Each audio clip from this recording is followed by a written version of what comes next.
On va finir avec le sommet interculturel mondial sur la paix et la solidarité en RDC.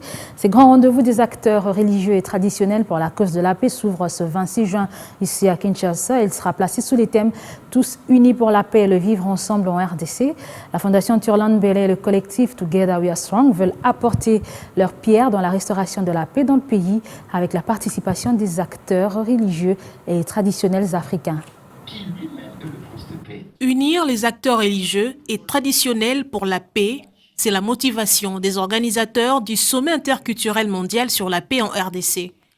Ces acteurs sociaux, parmi les mieux écoutés, vont donner leur voix, cette fois-ci, pas pour l'intérêt de leur communauté ecclésiastique, mais pour le salut de la nation.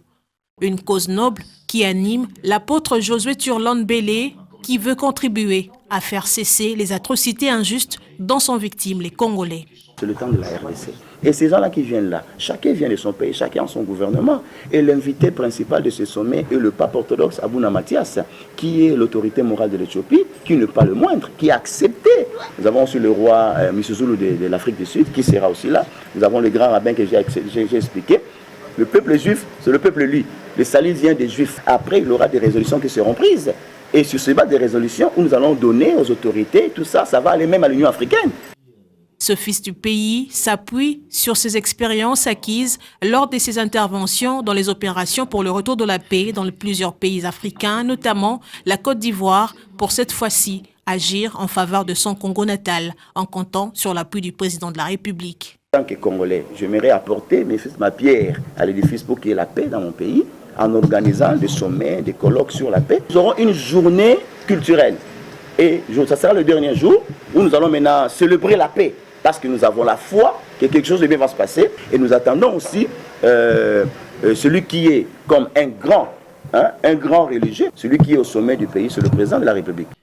Tous unis pour la paix et le vivre ensemble, thème intégrateur de ce sommet qui se veut un cadre d'échange qui va au-delà des divergences de croyances.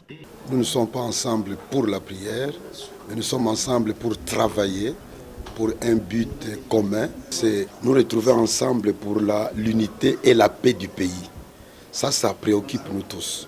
Même les satanistes qui aiment le pays doivent se préoccuper de trouver des voies et moyens pour que la paix et l'unité soient là. Notre pays est déchiré, nos cœurs sont blessés, ce sont les cœurs de tous les Congolais.